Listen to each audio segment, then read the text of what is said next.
You mentioned earlier, that you used to run an entrepreneurship program at New York University.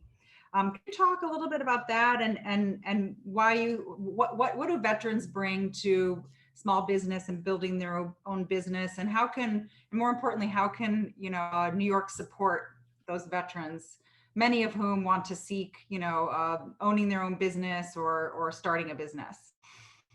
Let me speak on the veteran piece of this, as far as if we're thinking about what veterans bring to business and entrepreneurship.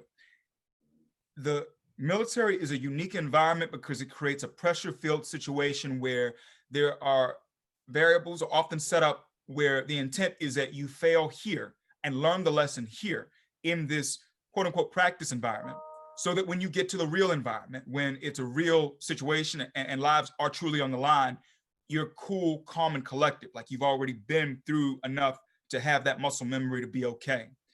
I think that resilience is one of the reasons why it's easy to see that trait, and having literally had an organization train you to be resilient, to be thoughtful, to keep your head about you, how that can still serve you well in the entrepreneurship front, be it with a for-profit entity, be it with a nonprofit entity, you name it.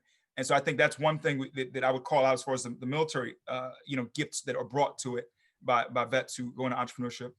Another one is this ability to focus on the task, to not lose your sight of the main vision, to keep your eyes on the ball.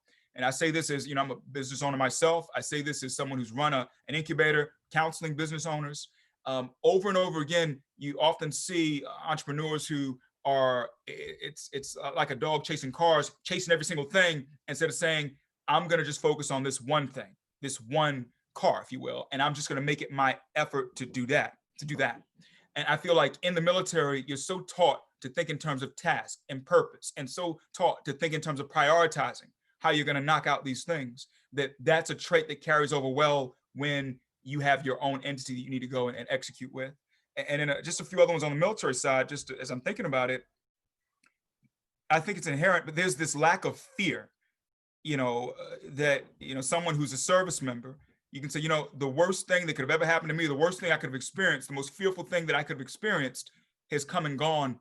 This is not one of those things. And that fearlessness, that bravery, I think allows someone to really step up and lead an organization. They say people lead, money follows. And I think that's tried and true as far as our military service members. And then I guess the last one I got to mention on just the service members and why veterans are good with entrepreneurship. It's the experience of having been a follower makes you all the better a leader, so I've been marching to the drum of another general's beat or an admiral's beat, but now within this venture, I am the general, I am the admiral. And I think that there's power in that can make you that much more savvy compared to many of your peers. So yeah, and then as far as just encouraging the veterans, I'll just speak to that is the three things that I've seen over and over again that affect our veterans when it comes to entrepreneurship is access to financial capital, access to intellectual capital, access to social capital. Despite all these gifts that our service members bring to the table, the fact is, when you put your right hand up to serve, you go down a different pipeline and gain certain skill sets, which are great, but you lose reps as far as building your Rolodex from a social standpoint, as far as that social capital for your business. You lose reps as far as getting that intellectual capital as it pertains to the actual beans and bullets, not just school, but the school of hard knocks with aspects of your business. And you lose reps as far as the financial capital from being able to say, I'm in a mode now where I can fully deploy whatever financial resources that are available to me to this venture.